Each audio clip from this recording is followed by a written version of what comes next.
So I've just published a book, The Trouble with Lawyers, which is pretty much about what the title suggests, all the woes of the legal profession and the way they affect the broader public.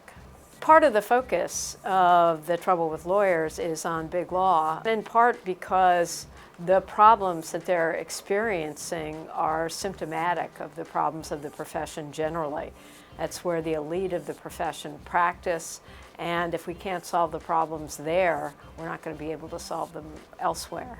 I think big law has chronic conditions of overwork, stress, dissatisfaction with the profession.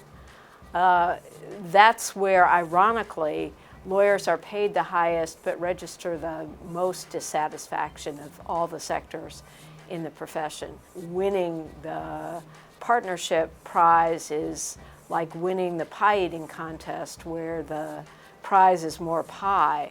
I think the biggest driver of concerns about quality of life is the tyranny of the billable hour. And the number of hours expected of associates in big law has risen dramatically in the last quarter century, and what has not changed are the number of hours in the day.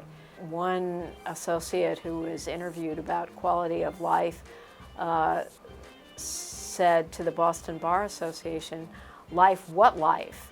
I don't have time for a goldfish, much less a relationship."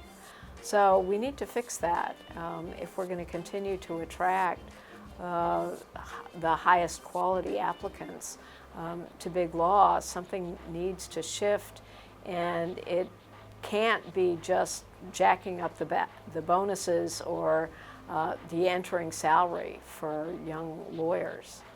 As somebody who has written about these problems for over 3 decades, I don't minimize the difficulties in changing large firm culture. Even if you were to say, well, we should just take a cut in pay to produce more desirable working environments, then you're going to lose the rainmakers who put a high value on high compensation.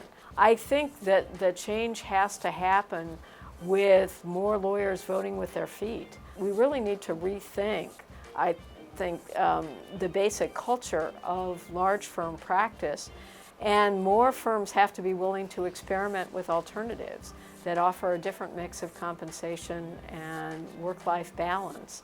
And more folks need to exercise their options to provide a more sustaining life.